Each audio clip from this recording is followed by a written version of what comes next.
Good afternoon, Horizon House friends and neighbors, and I might add, patriots. My name is Lori Anderson, and I'm Vice Chair of your Veterans Day program. Today, November 11th, is National Veterans Day, which is an opportunity for all of us to express our sincere appreciation and gratitude to so many who have served in uniform to help keep our country free. So, welcome to our Horizon House 2020 Veterans Day program. We continue to have a relatively large group of veterans and spouses. Sadly, we lost 9 this past year, but at the same time we gained 9. Here are some quick shots of the new veteran residents. Ray Woodling, Army. Bill Corriston, Army. John Wren, Navy.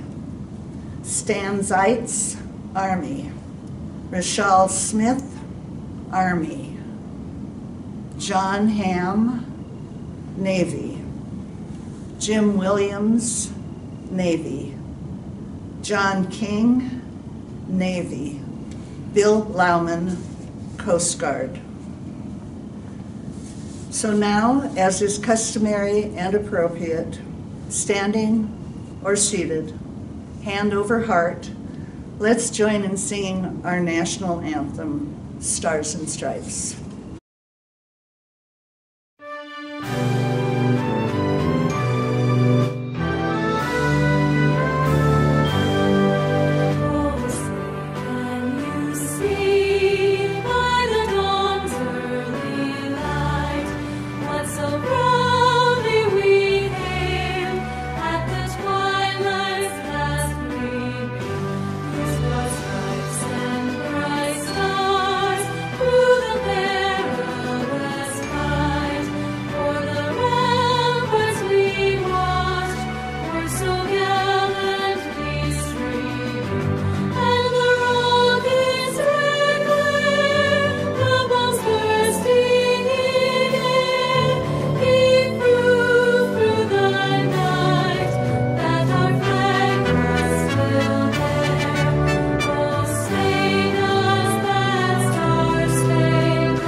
Each year, we take time to refresh our awareness of the history of Armistice Day, also known as Veterans Day, just in case we may have forgotten a bit of its relevance. I would like to take a few moments to review. Recall that World War I officially ended when the Treaty of Versailles was signed on June 18, 1919. However, the fighting ended 7 months earlier when the Allies and Germany put into effect an armistice on the 11th hour of the 11th day of the 11th month. For that reason, November the 11th, 1918 was largely considered the end of the, quote, war to end all wars, and dubbed Armistice Day. In 1926, Congress officially recognized it as the end of the war, and in 1938, it became an official holiday, primarily a day set aside to honor veterans of World War I. But then World War II and the Korean War happened.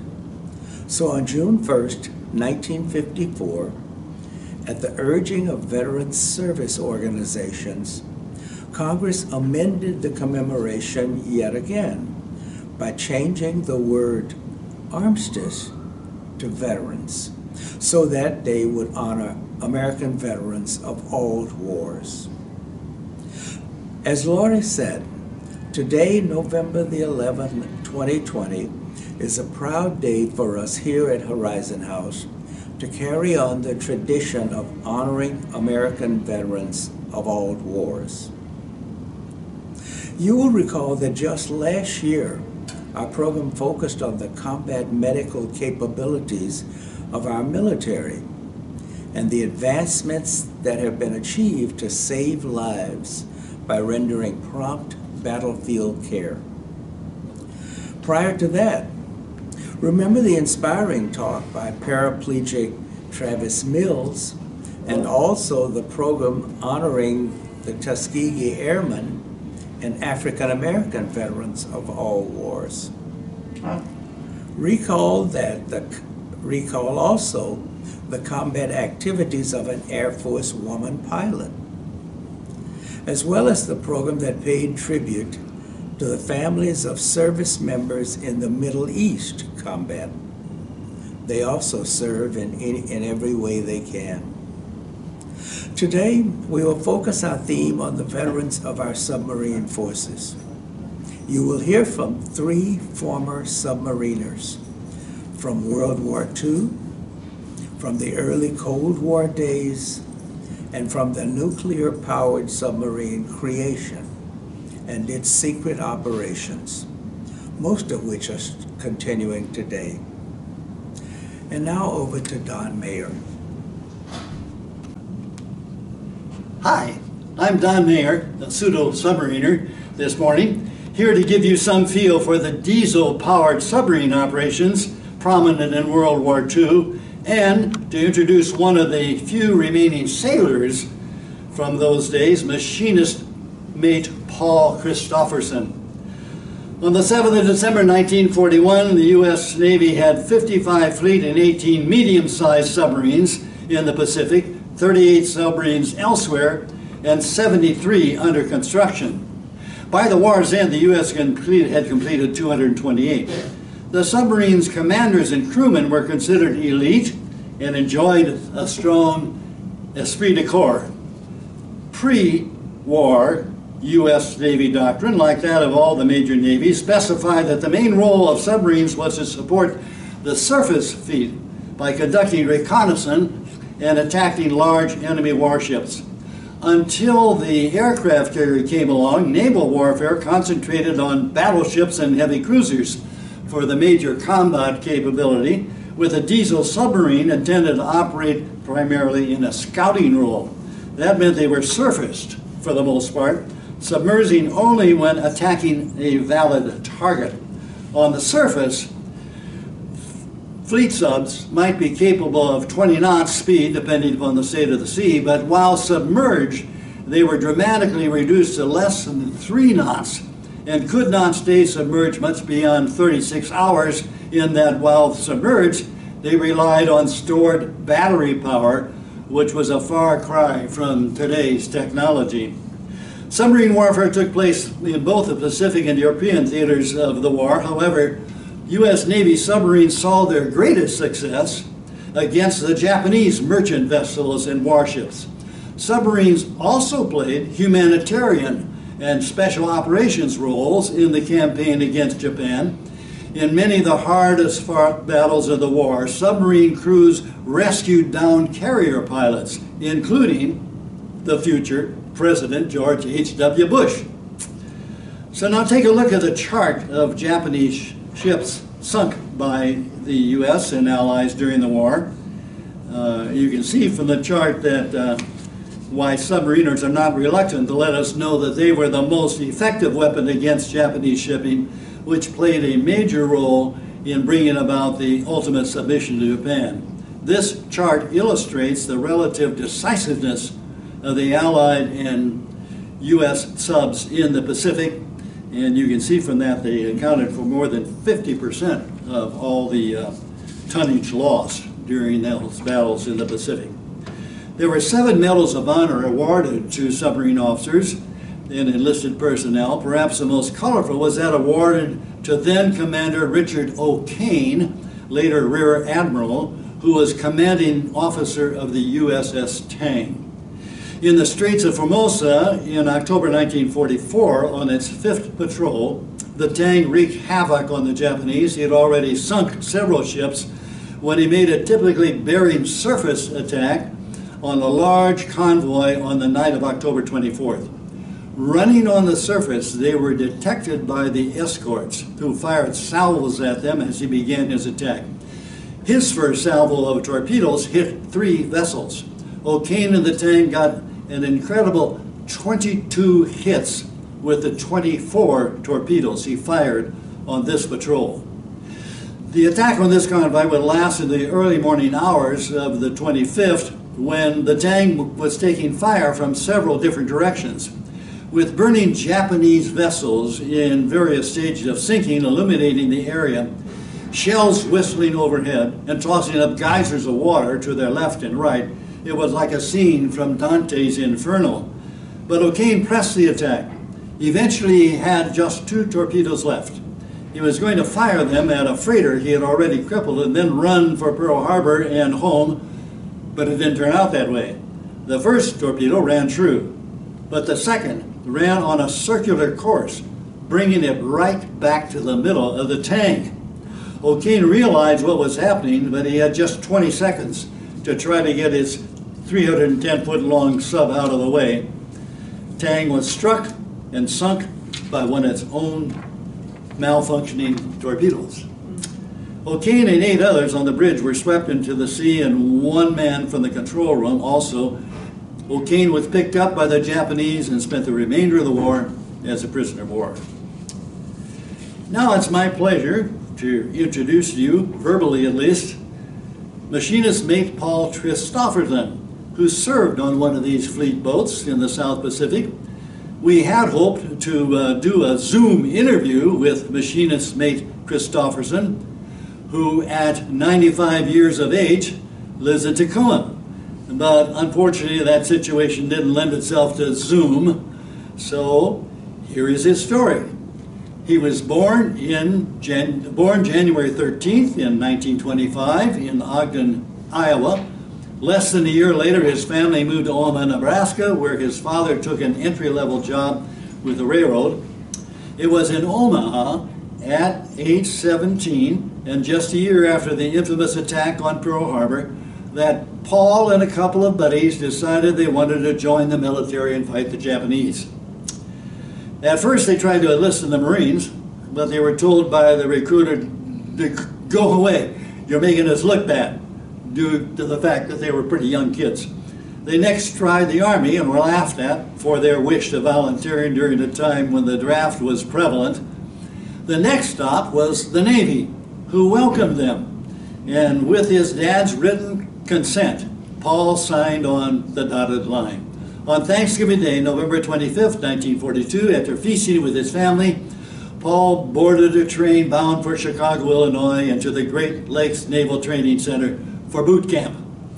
After 6 weeks of recruit training, Paul was given a placement examination and sent to the Motor Machinist Mate School in the Great Lakes. While there, word came out that volunteers were needed for submarine school. There were about 300 of us, he says, in the school, and only 9 of us volunteered. I was the only one that ended up passing the required physical. So it was off to New London, Connecticut to become a submariner. After graduating from sub school, Paul attended Marine Diesel School. After its completion, he once again boarded a train along with some fellow graduates and headed southwest through Texas and on to San Francisco, where a group boarded a Dutch merchant ship, picked up a few hundred Seabees at Port Waukegan, California, and headed to Australia to meet up with their assigned submarine. After arriving in Australia, the sailors took a 7-day trip by vehicle to the submarine base at Fremantle, Australia. Here, Paul finally caught up with his assigned boat, the USS Rattan, named after a breed of fish inhabiting the semi-tropical waters off the Pacific coast of America. Rattan, an attack submarine first launched in January 1943, joined the 7th Fleet Submarine Force in Brisbane, Australia in October of that same year. Paul would go on 3 patrols with the Rattan during his time on board. Along the way, despite his training as a machinist mate, he worked as a lookout on the 1st and 3rd patrols. And on the 2nd patrol, he found himself working the mess decks. It was on this patrol that Paul and the entire Rattan crew nearly lost their lives. About a week into the patrol in May 1944, Rattan read a message that an enemy submarine was en route from Singapore to Tokyo. Rattan was given the order to intercept and sink the boat. Paul recalls that the scuttlebutt heard by the crew was that the enemy boat was carrying important secret information, as well as a top German scientist and a large amount of gold to give to the Japanese. On May 27th, while Rattan was making an early morning dive from the surface, an explosion was heard by the crew. Quote, "We had been chasing the Japanese sub for a couple of days and were making our dive, and me and two others on the mess deck heard the explosion. We thought, oh my God, somebody got hit. And then wham! And we felt something rolling around. We thought we must have hit a log or something. It scared the hell out of us, but we didn't say anything, not even to each other. The ship's log later reported that the boat was shaken up considerably," this is a quote, "by either two underwater explosions or by striking a submerged object," end quote. "Nobody ever did say anything," said Paul. "About two weeks later, when we returned to port in Fremantle, we could see the guys on the tug pointing at us. One of them asked what we were doing there and what we were supposed to have sunk. You see, that..." One of them asked what we were doing there and that we were supposed to have sunk. You see, that didn't just happen, getting hit by a torpedo and not getting sunk. A dry dock inspection of the Rattan later revealed that a large dent one torpedo had hit and some topside structural damage. Eventually it was determined that the torpedo had been fired by another U.S. Navy sub, the USS Lapon. Lapon had been in the same area looking for a Japanese submarine passing through and mistook the Rattan for the enemy sub. The skipper of the Lapon reported that he had fired on a Japanese submarine and had hit the submerged sub, but it did not sink. The commanding officer checked fire on the second set of torpedoes, realizing he was not shooting at the enemy. No Japanese submarine was ever sighted or located. This was only known friendly fire incident in World War II between two submarines. Rattan went on to make 4 more patrols during World War II, sinking multiple Japanese vessels. The boat was decommissioned in 1969. After the war ended, Paul left Rattan and the Navy in January 1946 and returned to civilian life, enrolling in college at the University of Omaha. 8 months later, he and a friend heard the Army was offering 18 months enlistment, so they joined. Paul, ironically, ended up being sent to Japan, which he calls one of the best duties he ever had. He re-enlisted while there and would end up staying 5 years working with an Army engineering unit. And while there in 1949, Paul found himself walking back to base after dark, and after electing to cut through a field, he ended up nearly losing his life for a second time when he fell into an abandoned well, falling more than 60 feet, breaking his back. He wasn't discovered till the next morning by some local school kids. The next year, 1950, saw the arrival of the Korean War. Paul quickly volunteered for the fight, but upon arrival to the country, he was determined unfit for duty and returned to Japan to fully recover from his back injury. Paul later returned to Korea for duty. He served 13 more years in the Army, which included a stint in Germany working near the former Berlin Wall, an ordnance transport unit, as well as stateside assignments that included 2 at Fort Lewis, Washington. In 1965, while working for a Colorado company that was tied to the Apollo space missions, he received a letter from President Lyndon Johnson asking him to return to Army duty due to the Vietnam War. He agreed and spent another 2 years in the Army in a supply division working as a trainer in Vietnam.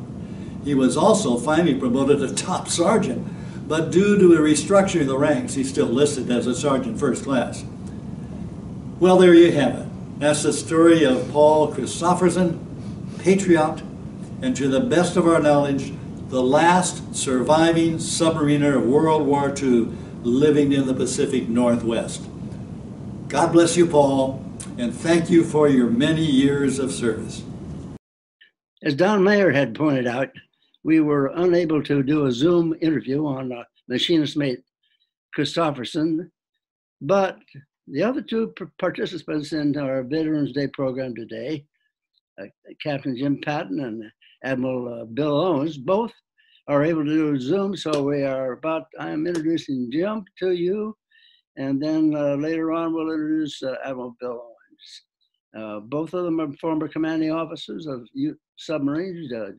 Captain Jim Patton is a post-World War II diesel submarine, and Admiral Bill Owens a relatively modern nuclear-powered submarine. So now, many of you will recognize Captain Patton because he's been down here twice before and spoken to us on nuclear weapons and nuclear policy. So this gentleman is a jack of all trades in a strategic sense. He and I have been friends for a long time. We served together on active duty. I got to know Jim and what his talents were, and we've exploited that together over time. He was a submariner about half of his life, which is kind of interesting. And then he went to Tufts University, where he got his PhD, and the government, the Navy, and the like have taken advantage of that education and his skills to put him in the strategic policy world, where he performed superbly over and again, many years.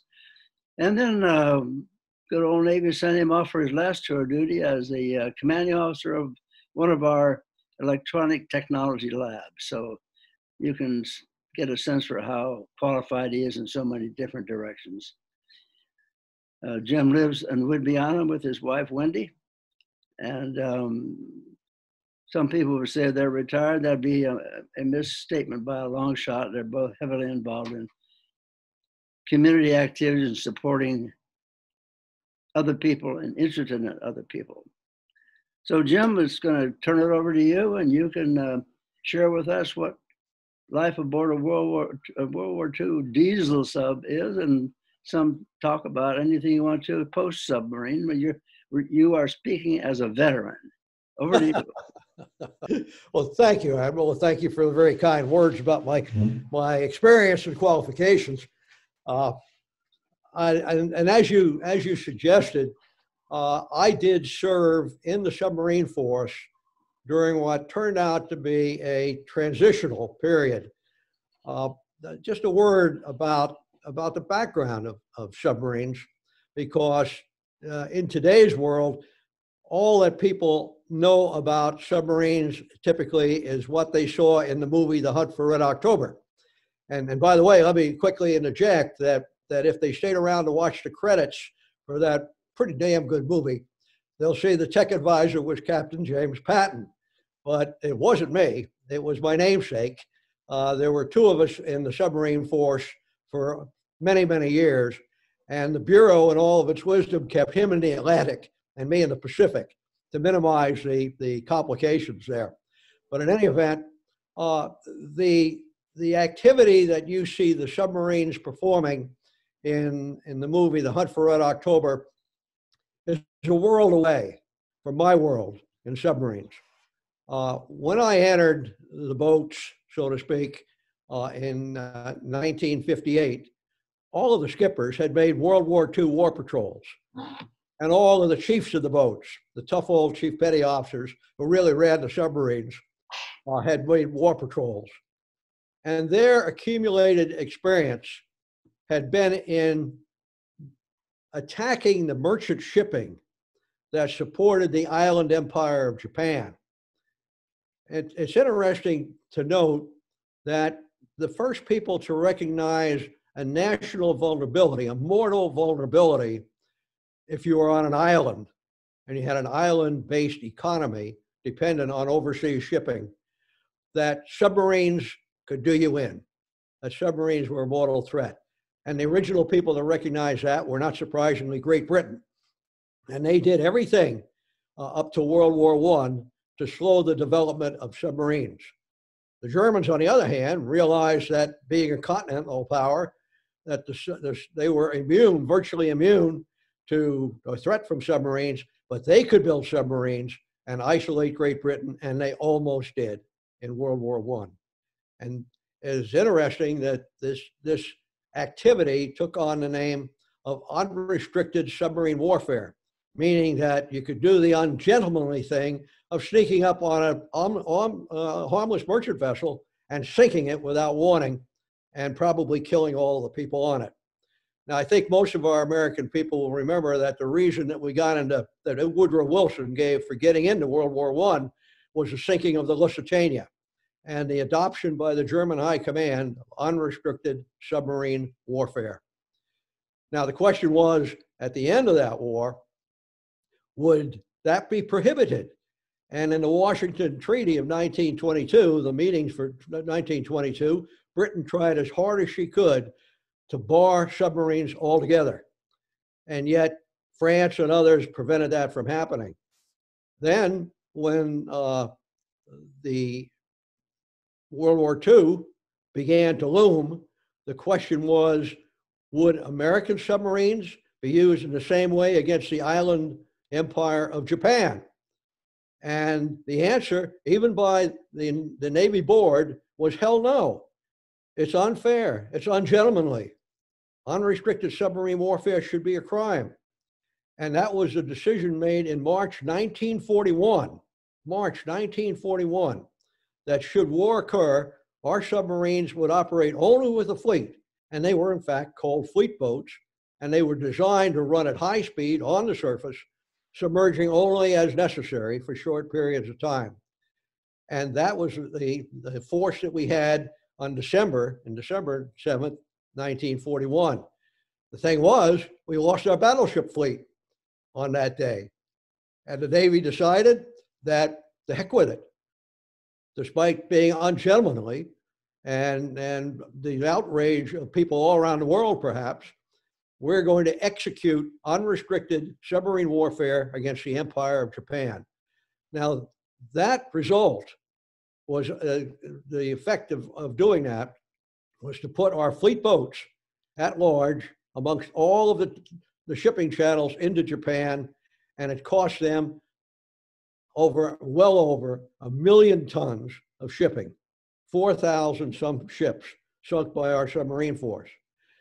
Well, you can imagine that when I joined our submarine force, not long after World War II, with skippers that had made those war patrols and chief petty officers who had made those war patrols, that was what I was taught to do, was to break into convoys, preferably at night, sometimes on the surface, and to sink merchant ships.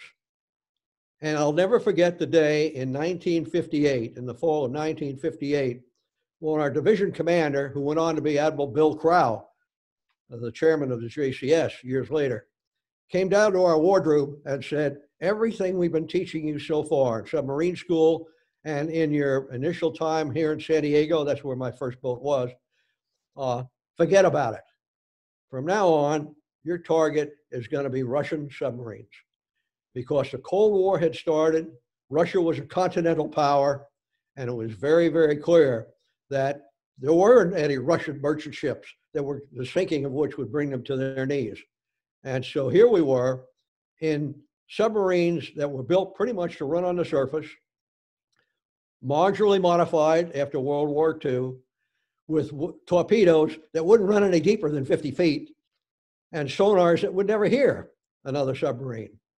And yet we had to start then with that equipment down the track of performing against the Russian submarine force. Now, did that happen? Yes, it did. And one of the major changes that transformed everything was the introduction of nuclear power, which made our submarines really submarines instead of semi-submersibles. But the activities that I took place in was practicing to sink Russian submarines, trying to develop sonars and torpedoes that would do that. And I did that for 20 years. Now, I think that trying to give you a glimpse of what it was like to be in those boats, is probably the best end of the stick to pick up will be to tell you that we were very well organized. The admirals who had survived World War II really understood how to organize a submarine force. And so each one of us would deploy for 6 months to Yokosuka, Japan, to be up close and personal as we could get with the Soviet Union and their Pacific Fleet submarine force. And we deploy there for 6 months and return exhausted, pretty much, back to home port in San Diego, have a month off, and then begin refitting and getting ready and training hard to go back the next time, utilizing whatever we had learned on the first experience. And that went on and on and on relentlessly. And those of us who were married and who had children got to spend very, very little time with our families at that time through all those years. And that was a sacrifice that we made because we thought it was very, very important thing to do. Now, was there any joy in submarines? Of course there was, because we were not only learning all the time, but we were helping to build a submarine force that would be adequate, if not perfect, in bringing the Soviet Union to its knees, at least as far as sea control was concerned. And I could tell lots and lots of stories about torpedoes that didn't work, sonars that didn't work, close encounters of the third kind with our boats, our own boats, and Russian submarines. But that would take forever to do, and a lot of that is borderline classified even to this day. I know that the admiral said, "Well, tell a couple of stories that might typify the kind of folks that you were, the kind of life that you were living." And there's a couple that come to mind. One that occurred when I brought my boat down from operations in the Arctic Circle. En route home, we were told to stop at Adak, Alaska, which is a tiny island with a tiny Navy base there, overnight. And we were all pretty exhausted at that point, and very anxious to go home. But of course, orders are orders, and there was a good reason for stopping there. So we did. And I gave maximum liberty to the crew. There was an enlisted club, pretty well appointed on the island, as well as an officers club. And so I took all but the duty officer at the officers club with me. And we were shocked to find that the local garrison, Navy garrison, had put a rope between one section of the club for visitors and the other section of the club for their own people. And so if you saw an attractive young woman on the other side of the rope, and they had a good dance band, a good Navy dance band, you could not cross that rope to ask her to dance. Well, most of our officers were married anyway, and although they enjoyed looking at the first women they'd seen for a couple of months, they didn't do anything about it. But after a little while, I got a telephone call from the shore patrol officer who said that we have just loaded your Liberty Party, taken them from the enlisted club into a bus and taken them back to your ship. I said, "My God, why did you do that?" And they said they took the rope down in their club and caused one hell of a riot.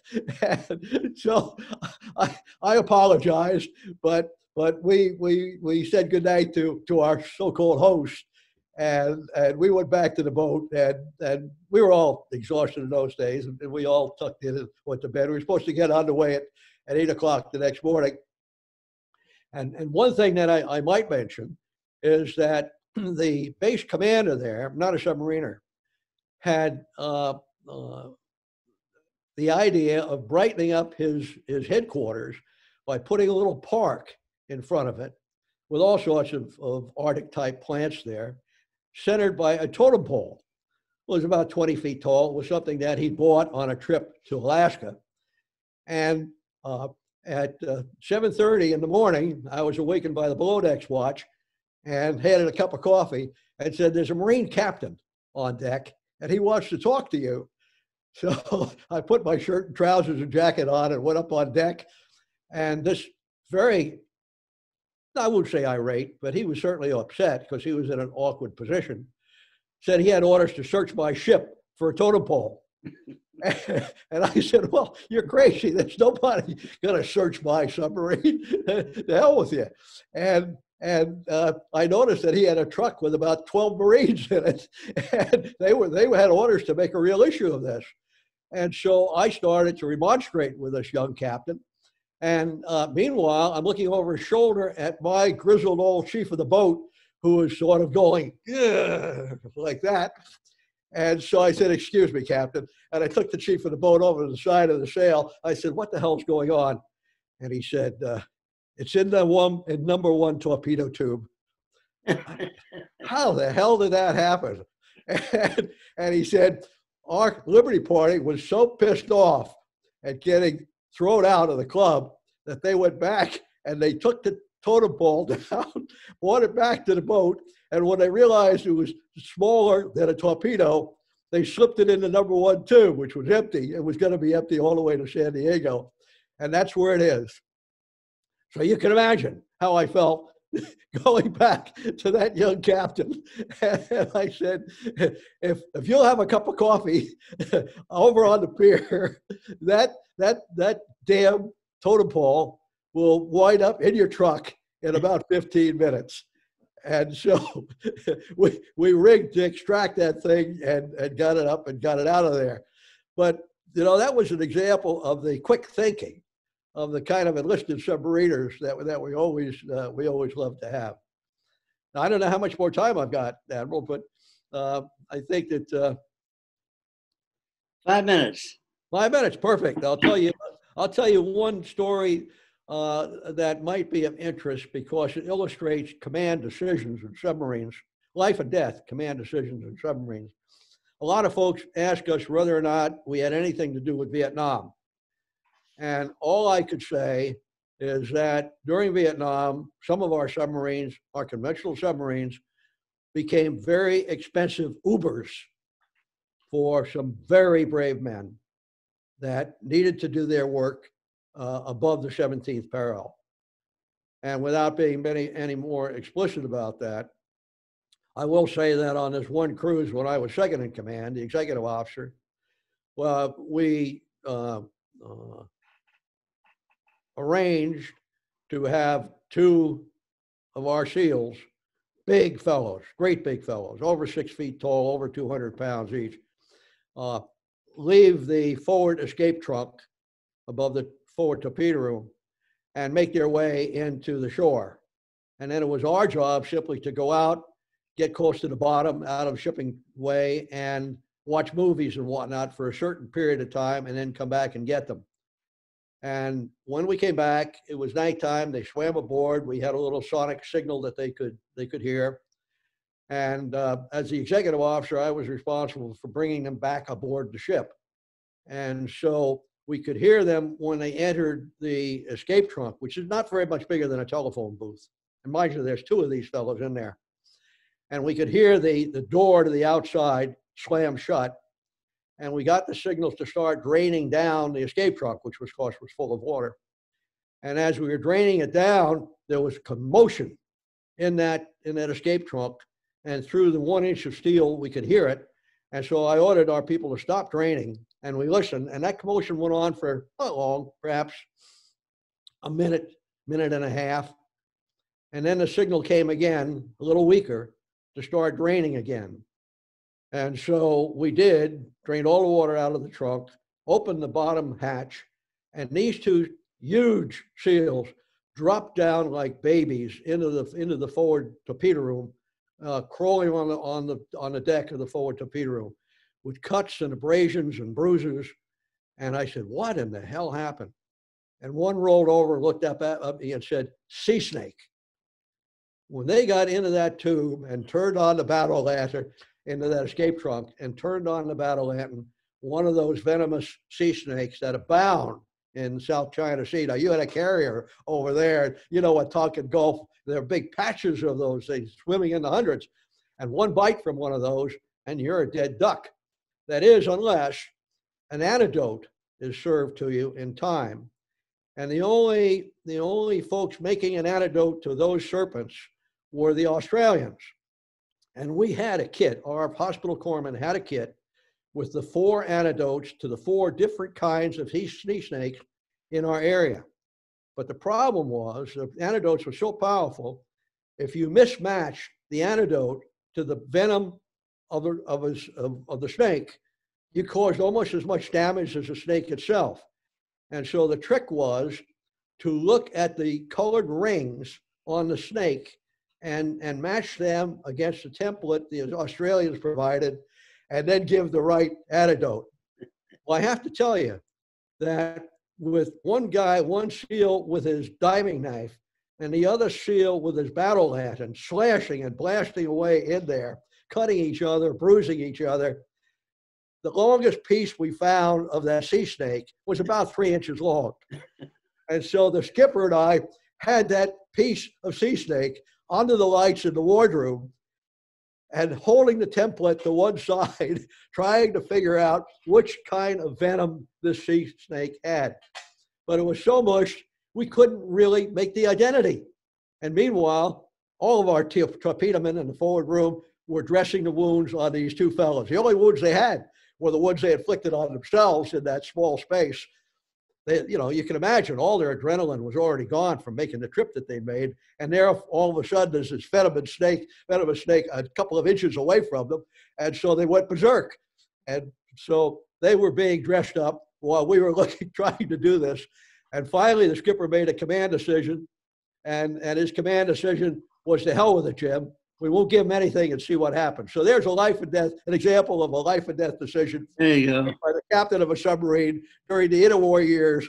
and I don't know what else to say. Jim, thank you so much for these stories. Thank you for all you did over the years in the service and subsequent. And we down here in Horizon House greatly appreciate it. So God bless you, my friend. Well, thank you, Admiral. I look forward to coming back to Horizon House. Great. Efforts towards understanding and appreciating nuclear energy didn't cease at the end of World War II. Hardly. The United States and Germany and Russia already aggressively were trying to figure out, what are we going to do with this newfound energy capability? Well, the United States Navy was not to be left out. You know, neither was Hyman Rickover. So in 1951, the Congress of the United States authorized and appropriated some funds for the U.S. Navy to get started, and turned the problem over to Admiral Rickover for that development. In 1954, the Congress had sufficient money that the U.S. Navy had completed construction of the USS Nautilus. And in a signal sent around the world, we heard underway on nuclear power. And that was the start. Since then, the Navy has logged some 600,000 reactor years, and steamed around the Earth some 3,500 times. So we've learned a lot, built a lot, brought a lot of great people in. The person you're about to listen to, Admiral Owens, is deeply experienced in submarine warfare and the managing of people and boats and operations. He's also done another career as a veteran.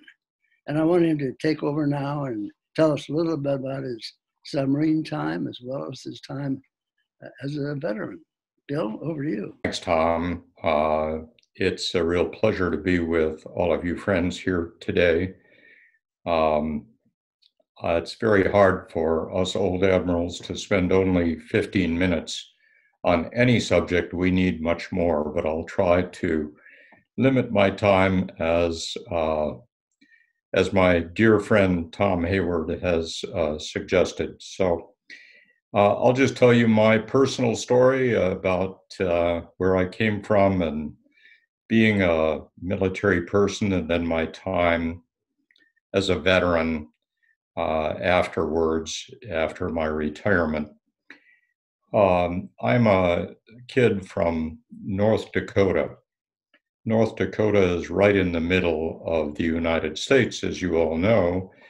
and I had never seen the ocean.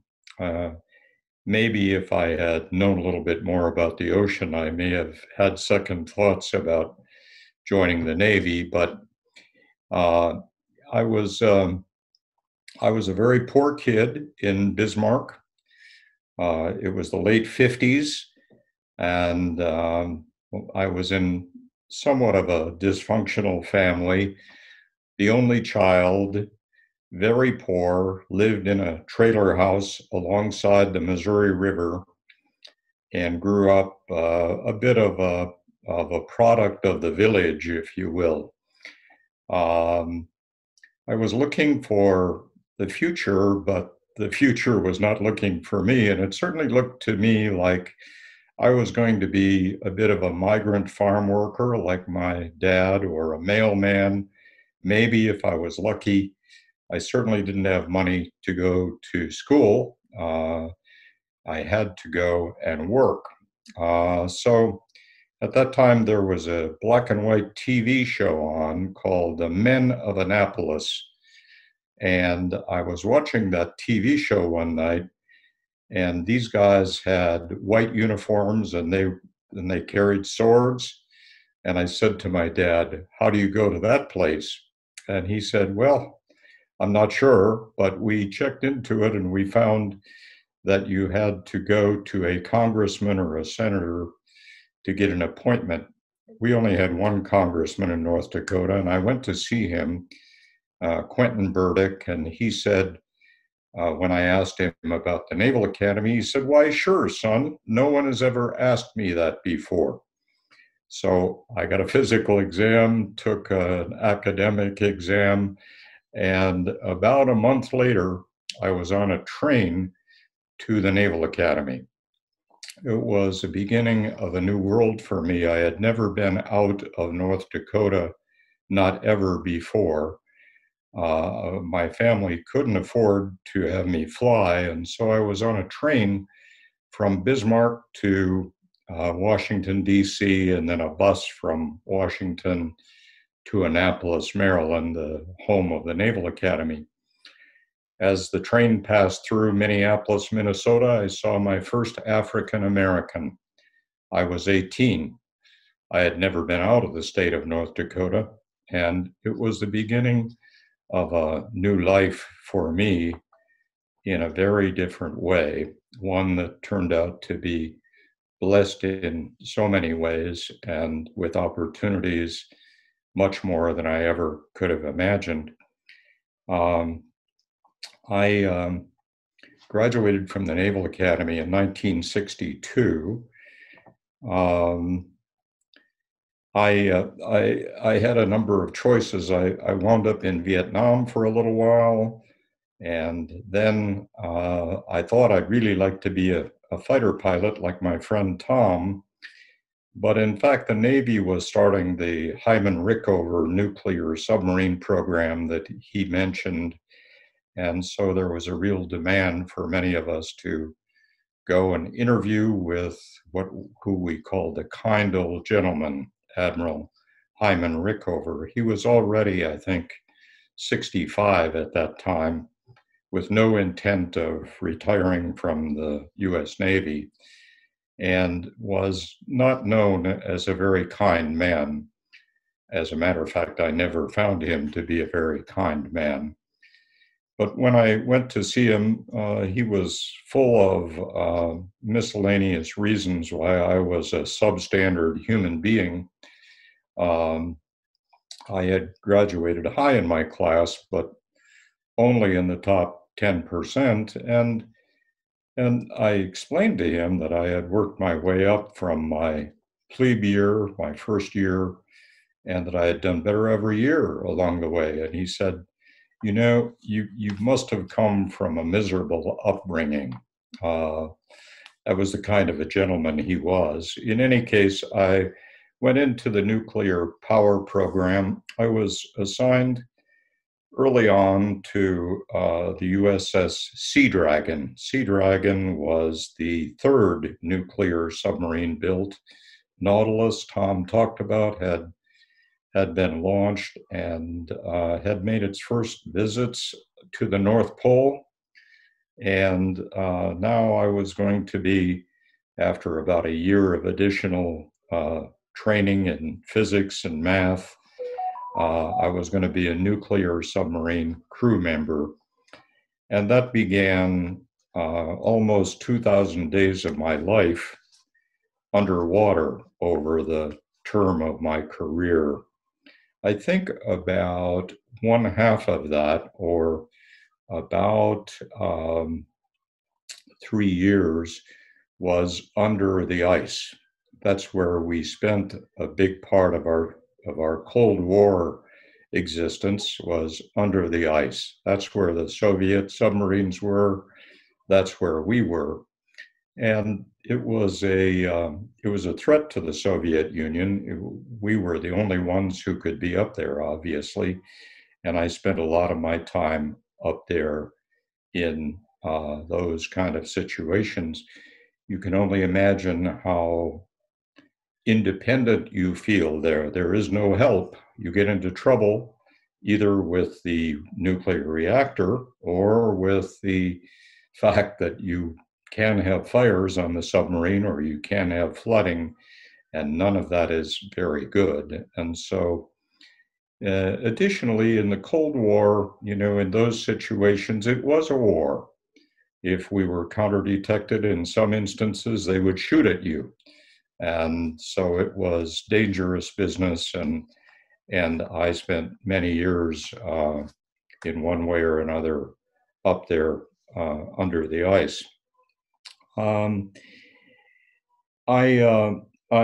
came to realize in the Navy over my many years that it was a remarkable institution. I think the other branches of the military are also equally remarkable. The Army, the Navy, the Air Force. These are stunning groups of people, especially well led by dedicated admirals and generals, men and women. And I learned as my time in the military went on that real social change in our country was first realized and accomplished in the military. Things like integration of Blacks and other races happened in the Navy and the other services sooner, and it was a model for the country. It was also a place where we stopped smoking before others, and where we had enormous respect for our fellow servicemen and women. So discrimination was erased to a large part in the military services, and much of that was far before it happened in the United States. Again, thanks to some great leadership in the United States military.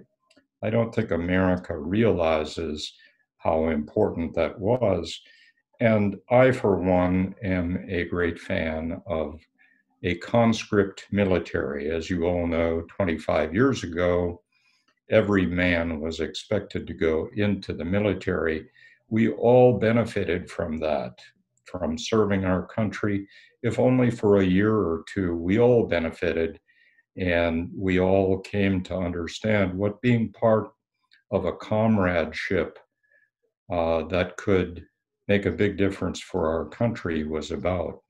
Many young Black people, many young Hispanics, Filipinos, all races came together in that military, and they had an increased respect for our country and for service to our country.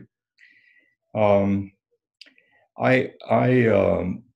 later in my time became captain of 3 nuclear submarines, a Trident submarine, fast attack, and 2 fast attack submarines.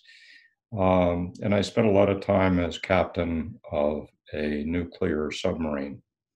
There were many experiences, of course, and I'd be very happy if I had another few hours to tell you about all of them. But, you remember some things in particular. I was I was based in Pearl Harbor, Hawaii, and my admiral had briefed me before I went out on my 80-day patrol what was expected of me. And one of the areas I was going to be operating in was very close to the Chinese coast. I was off of a place called Qingdao, which is north eastern part of China. And it was a large Chinese Navy base. And I was there, frankly, to do a little spying, a little looking, and very close to shore. And the admiral told me, you know, you're going to get out there, Bill, and you're going to find that there are a lot of these Chinese junks, thousands of these things. Remember, this was 1980, a long time ago. China is a different place today than it was then. But there were literally hundreds of these little boats off of every Chinese port. And of course, a submarine relies on being able to listen and to look out its periscope to make sure it was not running into something.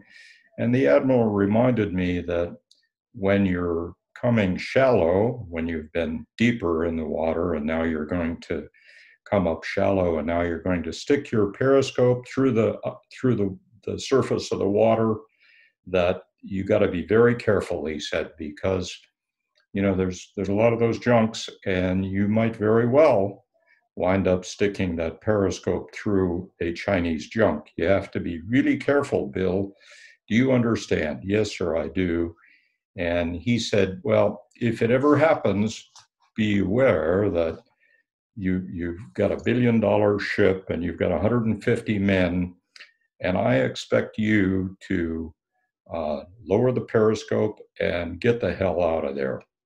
We do not want to risk the men or the ship, and I don't expect that you will ever be faced with that, but if you are, that's what I want you to do. Yes, sir, I got it.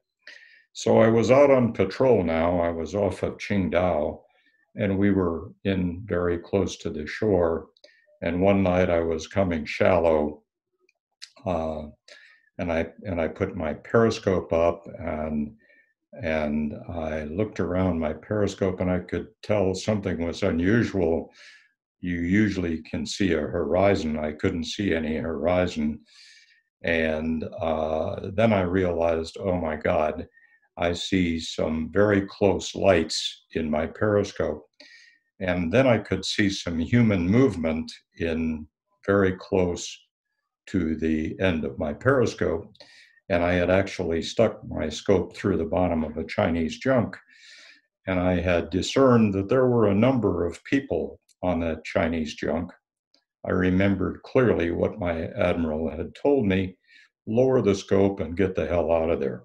And so at that point, you realize you've got a bundle of people in a little junk on the end of your periscope. You lower the scope, they're going to die. And you rightly or wrongly make a decision rather than simply following an order. As both Tom and I did throughout our career, you don't always follow the order if you know your moral compass is to do something different. So I broached the submarine up far enough to get this man and his wife and 2 young children on my submarine. I still had his junk hooked on the end of my periscope. The lady, the wife, and the 2 children were down in the crew's mess eating ice cream with the crew, and they realized now we were not going to kill them. We were not going to hurt them. There were 2 really frightened people, the man and me. I had a box of cash. The Navy provided us with $50,000 in a box.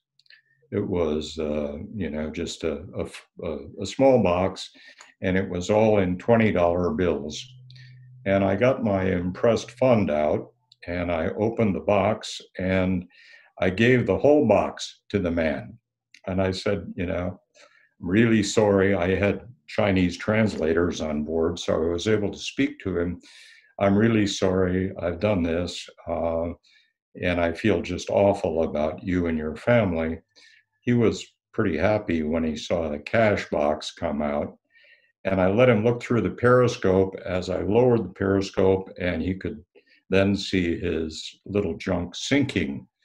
And so I had him and his wife and the 2 kids on board for about 3 days. And 3 days later, I dropped them off to a British destroyer off the coast of Hong Kong. And that was the last I ever heard of the man or his family. My admiral, I had sent him a very cryptic message that I had done this, and he sent me a message back saying, when you get back to Pearl Harbor, Bill, don't go home, come and see me. And so I knew 40 days later I was going to have a really bad time with my admiral. But you know, I've always been sorry. I've never been sorry that I made that decision. And years later, about 15 years ago, I lived in China for 8 years. And I know the Chinese military at a very high level. I know the senior people in the military. And I told these guys the story. I said, you know, this is what happened back in 1980. And it would be a lot of fun to see if we could find that guy. And I'd love to meet him. And so they looked through their records. We couldn't find him, but I thought this would be pretty cool. You know, I had given him $50,000 in 1980. And we were now in a situation where we were finding a lot of billionaires in China, and maybe he was one of them, and I should be getting 2% of that money that he was worth. In any case, it was an interesting story, and there were many more. I'll just conclude my comments here with the fact that I then was blessed to have many follow-on advancements and was blessed to wind up on the Joint Chiefs of Staff. Many years later, I retired in 1994, and I've been involved. I was the CEO of, as a veteran now, you know, lots of experience, lots of leadership. I was involved in business in many ways. I was the CEO of a Fortune 100 company. I was the vice chairman of the New York Stock Exchange. I ran a private equity company in China, and I've sat on 25 public boards. I've done a lot of things philanthropically with the Carnegie Corporation for helping in Africa, and I care passionately about 2 major things today: the China-US relationship and the huge national debt we are building as we speak. So, friends, it's been a great pleasure to talk to you a little. And thanks, Tom, for having me with you today. I hope you all have a great Veterans Day, and I pray that all of our veterans are with their families and happy. And those young people who are out in the battlefield, please say a prayer for all of them. There are a lot of them out there right now.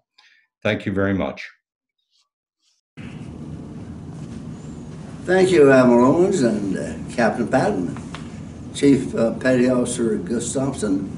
We greatly appreciate your giving us some insight and entertainment as to life of a submariner during World War II, during the Cold War, and this complex world. So we thank you for that.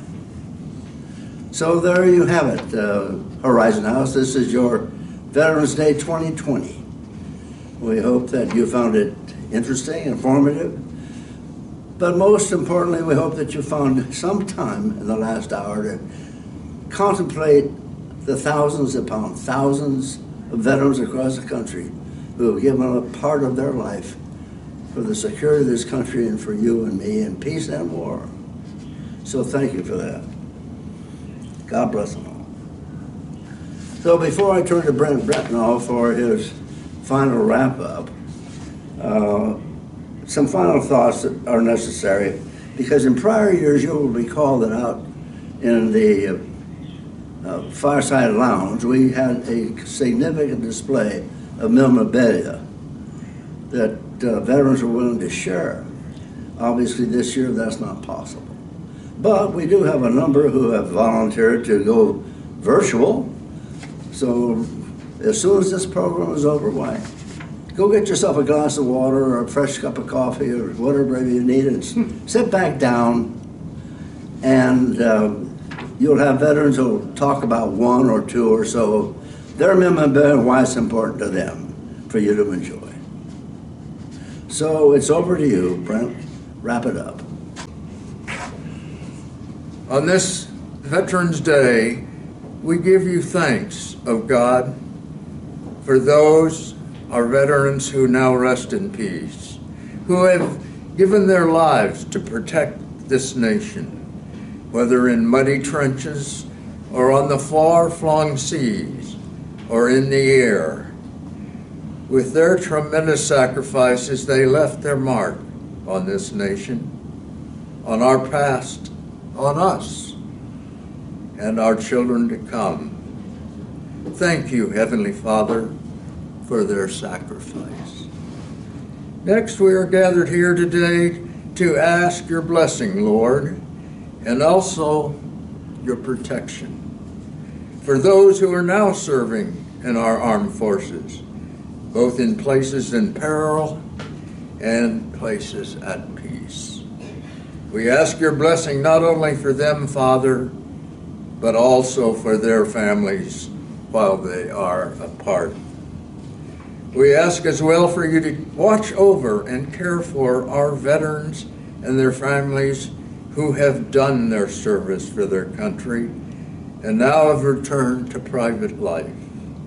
They took time out from any personal goals to serve our nation and to risk their lives in its behalf. Watch over these your children, these veterans who have put their country first in their lives. Bless them in their endeavors. Strengthen them in their relationships. Stand by them in their trials and tribulations. And at the last, when the haunting sounds of taps enfolds their departure, embrace them as your own, having served you, Lord, and the United States of America.